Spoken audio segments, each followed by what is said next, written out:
Ada ulama bernama Abdullah ibni Mubarak. Abdullah ibni Mubarak lahir pada tahun 118 Hijriah, wafat 181 Hijriah. Diceritakan dalam kitab Al-Mustatraf. Beliau bertemu dengan seorang wanita tua yang ahli Al-Quran.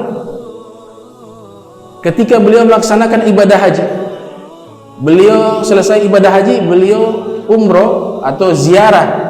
Beliau ziarah ke makam Nabi yang ada di Madinatul Munawwarah. Ini wanita yang beliau temui ketika selesai ziarah. Beliau pergi, di tengah jalan bertemu dengan wanita tua tersebut.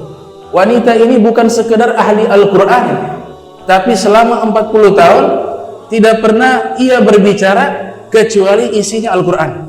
Jadi jika ada yang bertanya kepada dia, ada yang bercerita atau ngobrol dengan dia, dia akan menjawab sesuai isi Al-Quran.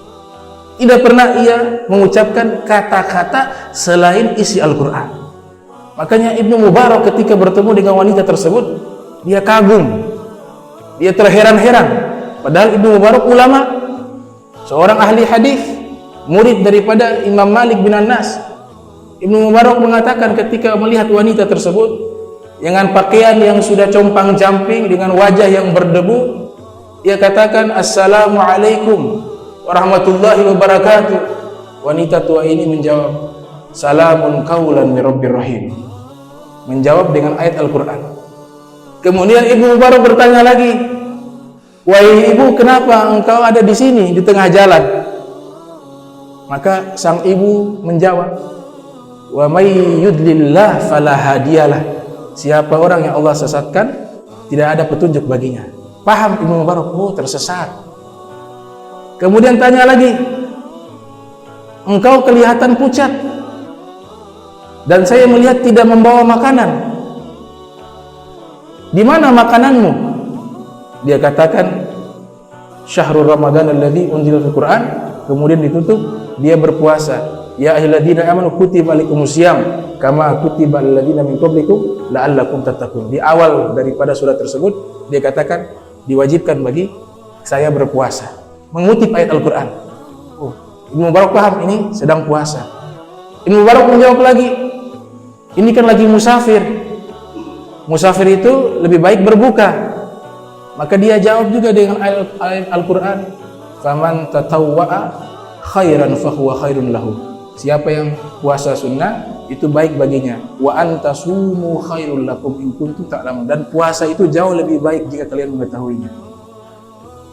Kemudian ditanya lagi, "Wahai ibu, engkau mau pergi kemana sebenarnya? Biar saya antarkan."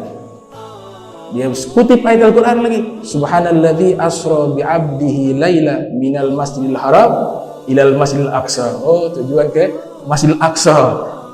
Masjidil Haram sudah selesai haji berarti tujuannya ke Masjidil Aqsa. Kemudian, "Wahai ibu, silakan naik di kendaraan ini, biar saya antarkan ke Masjidil Aqsa." Maka sang ibu ketika mau naik, Ibnu Mubarak memandang wajah sang ibu itu.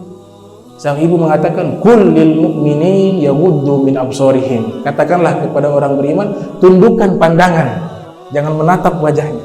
Itu dulu pandangan. Naik lagi di atas unta, dibawa oleh Ibnu Mubarak. Di tengah jalan ibu tersebut terjatuh di atas unta, jatuh ke tanah. Kemudian ibu tersebut mengutip ayat, "Wa ma asabakum min musibah fabima kasabat aydikum." Tidaklah satu musibah terjadi melainkan sebab tangan-tangan kalian. Bawa sampai ke Palestina, bertemu dengan 4 orang putranya yang sudah menyambut kedatangan sang ibu. Kemudian Ibnu Mubarak bertanya kepada 4 orang pemuda tersebut, "Ini wanita siapa? Saya berbicara dengannya, tidak pernah ia jawab melainkan menggunakan Al-Quran."